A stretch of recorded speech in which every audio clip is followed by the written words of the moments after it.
그런데 검찰의 압수수색은 공교롭게도 50억 클럽 특검 법안이 국회 법사위에 상정된 날 이뤄졌습니다. 당장 야권에선 특검법의 취지를 희석시키려고 검찰이 뒤늦게 움직였다는 비판이 나왔습니다. 법조팀 김보건 기자 나와 있습니다.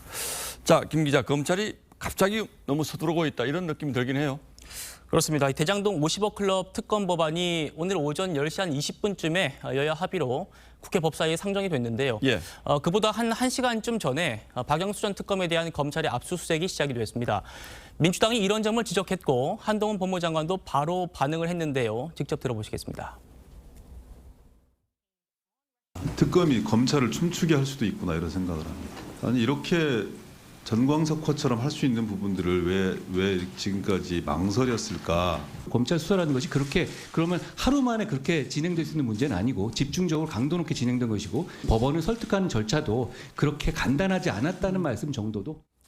예, 시점이 공교롭긴 하군요. 검찰 입장도 들어봤습니까? 예, 검찰은 강제 수사는 일단 법원으로부터 영장을 발부받아서 집행하는 것인 만큼 특정 날짜에 자기들이 맞출 수 없다 이런 입장입니다.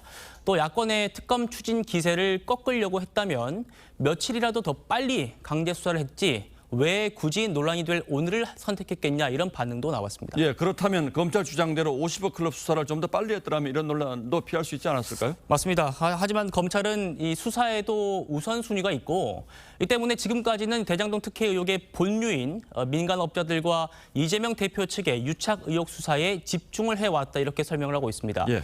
의혹의 정점인 이 대표를 기소한 게 불과 일주일밖에 안 됐고 그렇다고 50억 클럽 수사를 손 놓고 있었던 게 아니라 2달 전에 이미 박영수 전 특검의 딸을 압수수색하는 등 수사를 병행해왔다 이렇게 강조를 했습니다.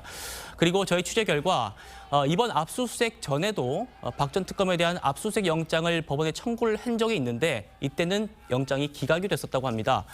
50억 원을 약속했다는 김만배 씨가 입을 열지 않고 있는 상황에서 최대한 진술과 증거를 모아서 수사를 진행해왔다. 이게 검찰의 설명입니다. 예, 순서대로 하고 있다 이런 얘기군요. 그런데 이 50억 클럽에 나오는 분 상당수가 이제 법조인이기 때문에 제 식구 감싸기다 이런 논란이 있었던 것도 사실이죠. 맞습니다. 그 때문에 이원석 검찰총장도 오늘 정례회의에서 법불아귀, 그러니까 법은 신분이 귀한 자에게 아첨하지 않는다 이런 점을 강조를 했다고 합니다.